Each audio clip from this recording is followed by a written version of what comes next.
Good morning दोस्तों। जैसा कि आपको पता है कि कल केंद्र सरकार ने एक फ़ैसला लिया है जिसमें सीबीएसई की जो 12वीं कक्षा की जो परीक्षा है उसे रद्द कर दिया गया है। उसी के ऊपर जो है आज का ये एडिटोरियल है। तो इसका हेडलाइन है एग्ज़ाम फियर, यानी कि एग्ज़ाम को लेकर जो डर है उसके बारे में बातचीत हो रही है। The CBSE class 12 exam has been cancelled, यानी कि सीबीएसई का जो क्लास 12 का एग्जाम है उसे कैंसिल कर दिया गया है। But the centre must act to secure education, यानी कि सेंटर को जो है निश्चित रूप से या उसको जो है काम करना चाहिए, कार्य करना चाहिए। क्या करने के लिए? एजुकेशन को सिक्योर करने के लिए, सुरक्षित करने के लिए। ठीक है। Several anxieties faced by students, parents, schools have been calmed by the decision to cancel the Central Board of Secondary Education Class 12 examination following a review by the center। देखिए इसको कैसे पढ़ेंगे। सेवरल एंजाइटीज जो है faced by students, parents and schools. ठीक है। तो ये पूरा का पूरा जो ये है ये सब्जेक्ट है। ठीक है ना। यानी कि कहने का ये मतलब है कि जो छात्र हैं, जो पेरेंट्स हैं उनके, और जो स्कूल में जहाँ वो पढ़ रहे हैं उनके द्वारा एक तरीके से कई सारे एंजाइटीज मतलब कई सारी चिंताओं को जो है उसे शांत कर दिया गया है। किस वजह से शांत किया हुआ, किस वजह से शांत हुआ? ये एक डिसीजन आई। वो डिसीजन क्या था कि कैंसिल करने का सीबीएसई यानी कि central board of secondary education class 12 examination को। ठीक है ना। ये कब हुआ? तो फॉलोइंग मतलब after a review by the centre, यानी कि केंद्र के द्वारा समीक्षा किए जाने के बाद ये जो सीबीएसई का क्लास 12 एग्जामिनेशन को कैंसिल करने के यानी कि रद्द करने के निर्णय, ठीक है, से जो है ये कई सारी चिंताओं को का समाधान हुआ या कई सारी चिंताएं शांत हो गई जो स्टूडेंट्स, पेरेंट्स और स्कूल फेस कर रहे थे। शेकन बाय द कार्नेज। कार्नेज का मतलब होता है नरसंहार, लेकिन यहाँ पर हम लोग मतलब कि एक व्यापक सेंस में रखें तो विनाश कहिए। और रॉट, रॉट जो है ये शब्द बनता है किस चीज़ से? ये अपने आप में एक शब्द है, लेकिन इसका एक और शब्द है रिक, WREAK, रिक। इसका मतलब to cause something to happen. ठीक है। तो इस रॉट जो है पास्ट पार्टिसिपल या पास्ट टेंस पे यूज़ करते हैं, लेकिन रॉट के साथ साथ और एक शब्द यूज़ किया जाता है इसका अगर पास्ट पार्टिसिपल में रिक्ट भी होता है। ठीक है ना। तो दोनों यूज़ किया जाता है। तो रॉट का ज़्यादातर यूज़ जो है वो आप पास्ट पार्टिसिपल में या फिर आप कह सकते हैं एडजेक्टिव के रूप में यूज़ होता है। तो second by the carnage wrought by the second wave of the pandemic, यानी कि महामारी की दूसरी लहर के वजह से, ठीक है ना, या चलते जो कार्नेज हुए हैं यानी कि जो विनाश हुए हैं उससे आहत। ठीक है ना। सेकेंड मतलब आहत। तो गवर्नमेंट, ये सेकेंड जो है ना यहाँ पर पास्ट पार्टिसिपल है, और इसका आपको बताते हैं, हर बार बताते हैं कि जब भी पास्ट पार्टिसिपल या प्रेजेंट पार्टिसिपल से कोई सेंटेंस शुरू होता है तो कॉमा के बाद जो होता है वो पहला शब्द जो आएगा वो उसका क्या होगा? सब्जेक्ट होगा। तो गवर्नमेंट जो है वो आहत है इस वजह से। तो गवर्नमेंट के पास कोई विकल्प नहीं था, ठीक है, बल्कि कार्रवाई करनी थी किसके खिलाफ? Possible fresh clusters of infection, यानी कि संक्रमण का जो एक संभावित जो नए जो क्या कहते हैं आप संक्रमण का जो एक समूह है, जो नया या ताज़ा संक्रमण का समूह जो संभावित है, जिसकी संभावना है, उसके खिलाफ कार्रवाई करने के अलावा कोई गवर्नमेंट के पास चॉइस नहीं था, उसके पास विकल्प नहीं था। ऑल्दो, हालांकि that will mean considerably limited opportunities for students, लेकिन इसका जो मतलब होगा वो क्या होगा? कंसिडरेबली मतलब काफ़ी या बहुत ही ज़्यादा, लिमिटेड अपॉर्चुनिटीज़ होगा, यानी कि सीमित अवसर होंगे। किसके लिए? स्टूडेंट्स के लिए होंगे। Hopes for predictability. प्रिडिक्टेबिलिटी का मतलब क्या होता है? जिसको आप पहले से ही अनुमान करते हैं। तो यहाँ पर समझने की कोशिश कीजिएगा। Hopes for predictability in 2021 after the traumatic experience of students all through last year। ठीक है, have been dazed by the emergence of the double mutant variant of the coronavirus that has spread far and wide because of super spreader events। ठीक है, ये जो hops है ना, ये आपका मेन सब्जेक्ट है, ठीक है ना, ये हॉप्स फॉर प्रिडिक्टेबिलिटी, ठीक है, और इसका जो है ये आपका वर्ब है, ठीक है ना। तो हॉप्स है, ये प्लूरल है इसलिए हैव है यहाँ पर। तो यहाँ पर समझने की कोशिश कीजिए, ये जो है पिछले साल के दौरान, थ्रू मतलब ऑल थ्रू, मतलब पिछले साल के दौरान जो है जो छात्र हैं उनको जो है बड़ा ट्रॉमेटिक एक्सपीरियंस, बड़ा दर्दनाक अनुभव झेलना पड़ा था। उसके बाद क्या था कि आशा की गई थी प्रिडिक्टेबिलिटी, मतलब कि सब कुछ सामान्य हो जाएगा, ऐसा अनुमान था कि 2020 जो है वो अब 1 लाख से अब 10,000 हो गए हैं, तो अब जो है धीरे धीरे समाप्त हो जाएगी और सब कुछ नॉर्मल हो जाएगा। तो ये जो प्रिडिक्टेबिलिटी थी, एक जो पूर्व अनुमान जो था, ठीक है, वो जो हॉप्स था, वो जो आशाएं थी, वो किस वजह से खत्म हो गई, मतलब धाराशायी हो गई, बर्बाद हो गई। किस वजह से? By the emergence of the double mutant variant of the corona virus, यानी कोरोना वायरस का जो डबल म्यूटेंट वेरिएंट आया है उसकी वजह से, इमरजेंस मतलब आना, that has spread far and wide, जो फैल गया है दूर दराज के इलाकों में, because of super spreader events. यानी कि ये जो सुपर स्प्रेडर इवेंट्स हुए थे, जैसे सुपर स्प्रेडर इवेंट्स कौन हुए, जैसे सॉरी जैसे सुपर स्प्रेडर इवेंट्स जो है आप कह सकते हैं कुंभ का मेला आयोजित करना, या फिर आप कह सकते हैं जैसे बंगाल और असम में चुनाव आयोजित किया जाना, या कई और सारे जो घटनाएं थी, ठीक है ना। तो ये सारे सुपर स्प्रेडर इवेंट्स की वजह से जो है ये डबल म्यूटेंट वेरिएंट जो है कोरोना वायरस का, ये चारों तरफ फैल गया। The government and prime minister Narendra Modi were obviously answers to be seen as acting decisively on the examination question after a long phase of dithering in formulating a national response। ये जो government है, जो सरकार है, और सरकार के जो प्राइम मिनिस्टर हैं, यानी कि जो इनके जो प्रमुख हैं नरेंद्र मोदी, और ऑब्वियसली स्पष्ट रूप से एकदम बिल्कुल क्लियरली जो है वो उत्सुक थे दिखने को।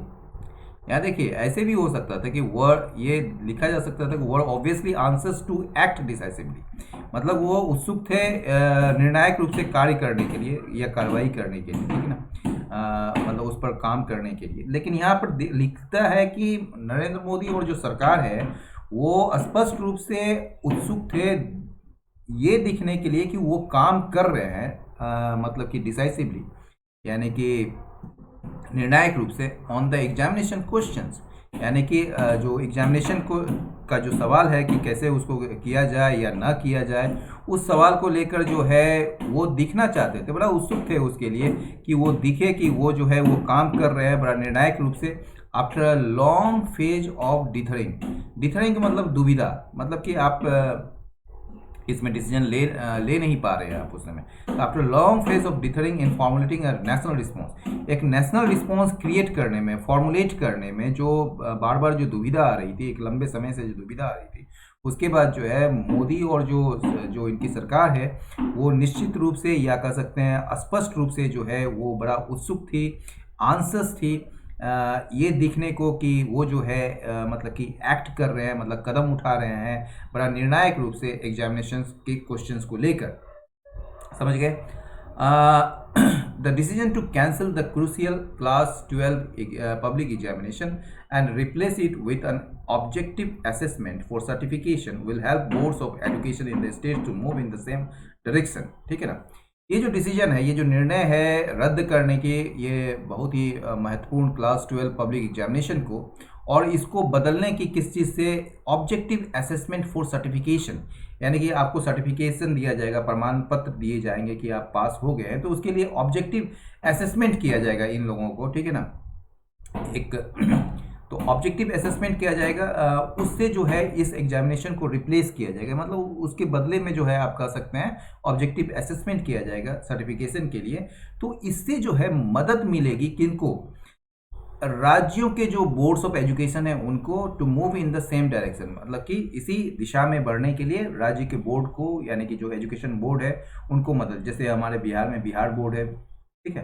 तो उसी तरह अलग अलग स्टेट में अलग अलग बोर्ड होते हैं, ठीक है, क्योंकि एजुकेशन का जो मामला है वो राज्य का मामला होता है, ठीक है। तो आगे बढ़े।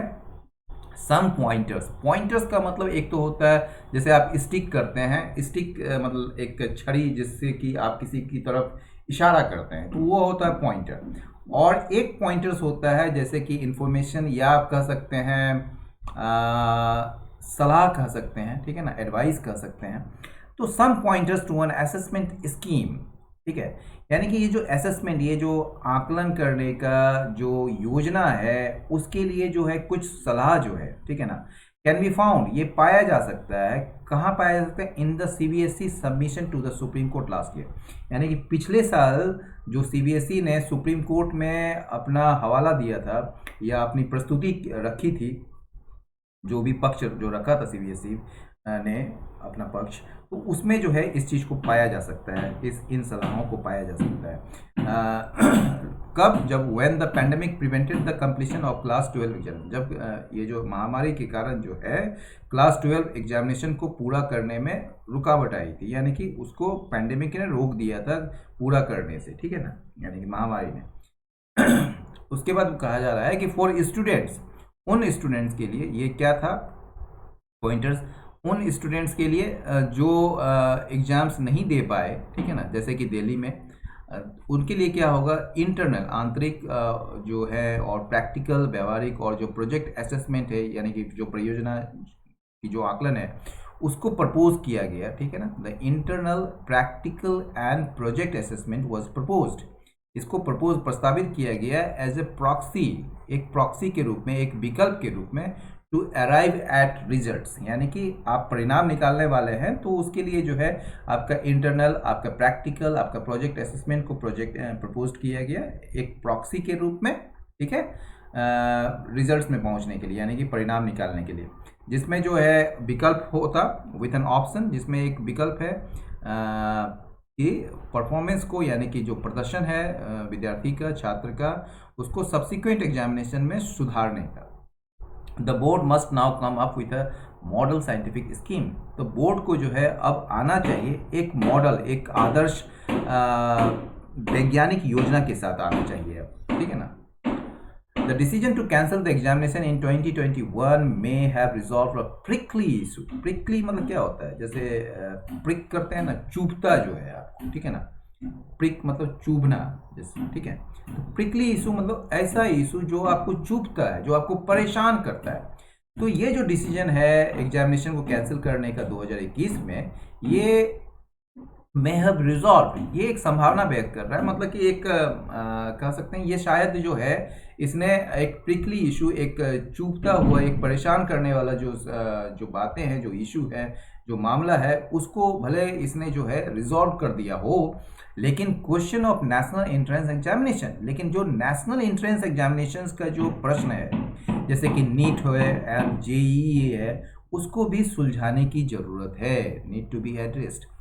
इम्पोर्टेंटली यह भी आवश्यक है, यह भी महत्वपूर्ण है कि सेंटर को जो है उन कारकों की पहचान करनी चाहिए, जैसे कि such as non availability of enough vaccine doses, यानी कि पर्याप्त मात्रा में वैक्सीन डोजेस की जो अनुपलब्धता है, absence of systematic vaccine coverage plan, यानी कि एक सिस्टमेटिक रूप से, बड़ा योजनागत तरीके से या नियोजित तरीके से जो वैक्सीनेशन कवरेज प्लान है, यानी कि वैक्सीन के द्वारा जो आप पूरे जनसंख्या को कवर करेंगे, तो वो जो एक प्लान है उसकी अनुपस्थिति, एंड पुअर अंडरस्टैंडिंग, और जो है एक नासमझी है, या मतलब कि अच्छी अंडरस्टैंडिंग नहीं है कि of where virus variants are spreading, यानी कहाँ जो है ये वायरस का अलग अलग जो वेरिएंट्स है वो फैल रहा है।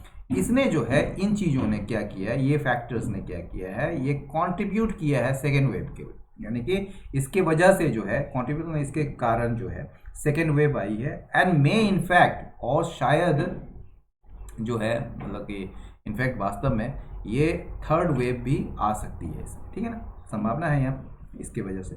फॉर इंस्टेंस, उदाहरण के लिए, there is better comprehension in Britain, उदाहरण के लिए क्या देखते हैं कि ब्रिटेन में जो है एक बेहतर समझ है किस चीज़ के, ऑफ कॉम्प्रिहेंशन ऑफ, ठीक है ना, कहाँ पर, ब्रिटेन में, तो ये जो किस चीज़ की समझ है, where the variant of concern, जो चिंताजनक जो वेरिएंट है, जो खतरनाक भी है, ठीक है ना, जो चिंता पैदा करती है, जो कि इनिशियली आइसोलेटेड फ्रॉम इंडिया, जिसको शुरुआत में इंडिया से आइसोलेट किया गया था, जिसका नाम है B16.172, इज स्प्रेडिंग, वो फैल रहा है इन दैट कंट्री, उन कंट्री में, ठीक है, उस कंट्री में, बिकॉज, क्योंकि इसके पास यानी कि ब्रिटेन के पास हैज़ ए रॉबस्ट, एक मजबूत जीनोम सीक्वेंसिंग प्रोग्राम है, यानी कि जीनोम का सीक्वेंस करने का जो प्रोग्राम है, कि जीनोम का जो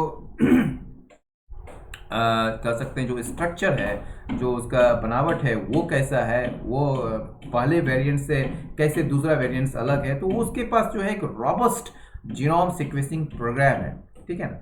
सच शार्प इनसाइट, इस तरह का जो मतलब कि तेज अंतर्दृष्टि जो कह सकते हैं, एक समझ कह सकते हैं, टुगेदर विथ, साथ ही साथ जो है availability of free and wide spread testing, साथ ही साथ वहाँ पर जो है उपलब्धता है किस चीज़ की, फ्री मतलब कि मुफ्त में, और व्यापक टेस्टिंग की व्यवस्था है वहाँ पर, वो जो है क्रूशियल है, वो महत्वपूर्ण है किस चीज़ के लिए, to stop webs of infections, यानी कि जो संक्रमण के लहर को रोकने के लिए ये महत्वपूर्ण है, that threaten to haul the country, जो कहीं ना कहीं ये थ्रेट करती है एक तरीके से क्या कहेंगे आप, जो एक तरह से डराती है कि ये पूरे कंट्री को जो है हॉबल कर देगी, मतलब एक लड़खड़ा देगी एकदम। द प्लाइट ऑफ स्टूडेंट्स, ये जो दुर्दशा है स्टूडेंट्स का, ठीक है ना, विच इज़ इंगेजिंग गवर्नमेंट, जो कि निश्चित रूप से जो है गवर्नमेंट को इंगेज करना चाहिए, मतलब कि गवर्नमेंट का ध्यान खींचना चाहिए, has to become a top priority, इसको जो है सबसे बड़ी प्राथमिक, मतलब कि एक ऊंची, मतलब सबसे ज़्यादा प्राथमिक इशू होना चाहिए, एक टॉप प्रायोरिटी बनना चाहिए इसको, प्लाइट ऑफ स्टूडेंट्स का। Singapore has just approved mRNA vaccine coverage for children 12 years and older. Singapore जो है अभी अभी जस्ट जो है उन्होंने क्या किया है, अप्रूव किया, मंजूरी दी है mRNA वैक्सीन कवरेज को, किसके लिए, उन बच्चों के लिए जो 12 साल या उससे ऊपर के हैं, जस्ट एज जैसे कि यूएस रेगुलेटर FDA जो है उसने मंजूरी दी है किसके लिए, 12 से 15 साल के बच्चों के लिए, ठीक है। Britain has thought of 100 extra tuition hours for schools from 2022। Britain ने सोचा है 100 मतलब कि अतिरिक्त ट्यूशन आवर्स के उन स्कूलों के, मतलब कि स्कूलों के लिए 2022 से। There cannot be an interminable wait for vaccine to trickle down to all, ये जो है इंटरमिनेबल वेट नहीं हो सकता है, यानी कि ये जो बीच बीच में रुक रुक के जो वेट किया जा रहा है या प्रतीक्षा की जा रही है, वो नहीं हो सकता है वैक्सीन के लिए, कि वो जो है नीचे तक, यानी कि सभी तक जो है वो पहुंच सके, तो उसके लिए आप इंटरमिनेबल वेट नहीं किया जा सकता है इसके लिए। The centre must take responsibility to provide them to everyone including students, यानी देम मतलब हो गया क्या, वैक्सीन, ठीक है ना। तो सेंटर को, केंद्र सरकार को क्या करना चाहिए, उसको जिम्मेदारी लेनी चाहिए क्या करने की, इन वैक्सीन को प्रोवाइड करने की प्रत्येक लोगों को, जिसमें स्टूडेंट्स भी शामिल हो। तो दोस्तों एडिटोरियल यहीं समाप्त हुआ, अपनी राय अवश्य दें, बहुत बहुत धन्यवाद, नमस्कार।